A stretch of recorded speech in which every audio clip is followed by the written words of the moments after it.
ഈശ്വരന് രൂപമില്ല എന്നാണ് ഒരു വിഭാഗം വിശ്വസിക്കുന്നത്. തീർച്ചയായും അവരുടെ വിശ്വാസം ശരിയാണ്.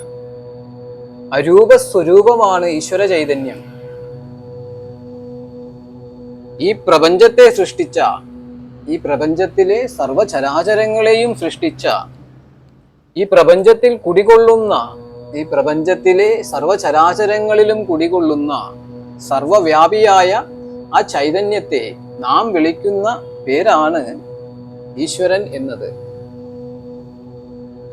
രൂപമില്ല എന്നത് തന്നെയാണ് ആ ചൈതന്യത്തിന്റെ സ്വരൂപം.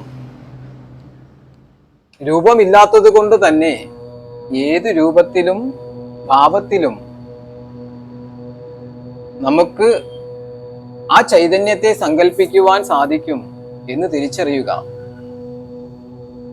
നീ എന്നെ ഈ രൂപത്തിൽ സങ്കല്പിച്ചുവോ, ഈ രൂപത്തിൽ നീ നമ്മെ ചിന്തിച്ചു എന്നതുകൊണ്ട് നമ്മെ ശിക്ഷിക്കുന്ന അത്രയും അധപ്പതിച്ച ചിന്താഗതി ഉള്ള ഒരു ചൈതന്യത്തെയാണ് നാം പ്രാർത്ഥിക്കുന്നത് എന്ന് തോന്നുന്നുണ്ടോ? ഈശ്വരൻ എന്ന ആ ചൈതന്യത്തോട് നമ്മുടെ മനസ്സിൽ ഭക്തി ജനിക്കുക എന്നത് മാത്രമാണ് പ്രധാനം.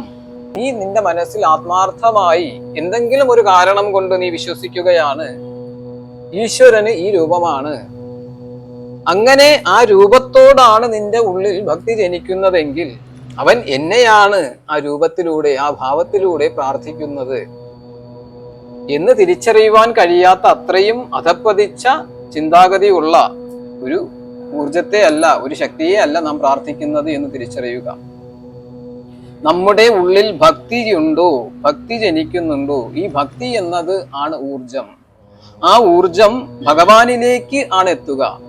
നമ്മുടെ മനസ്സിൽ ഭക്തി ജനിച്ചാൽ അത്, ആ ഊർജം, അത് ഭഗവാനുമായി കമ്മ്യൂണിക്കേറ്റ് ചെയ്യുന്ന ഊർജമാണ്. ആ ഊർജം ഭഗവാനിലേക്ക് തീർച്ചയായും എത്തും. അപ്പോൾ രൂപവും ഭാവവും ഒന്നുമല്ല പ്രധാനം. തീർച്ചയായും ഭാവത്തിന് പ്രാധാന്യമുണ്ട്, ഇല്ല എന്നല്ല. പക്ഷേ ഏറ്റവും പ്രധാനം നിന്റെ ഉള്ളിൽ ഭക്തി ജനിച്ചോ എന്നുള്ളതാണ്. ഭക്തിയുണ്ടോ അത് ഈശ്വരനിലേക്ക് എത്തും. അത് തിരിച്ചറിയുക. ഈ രൂപമെല്ലാം അപ്രസക്തമാണ് എന്ന് തിരിച്ചറിയുക.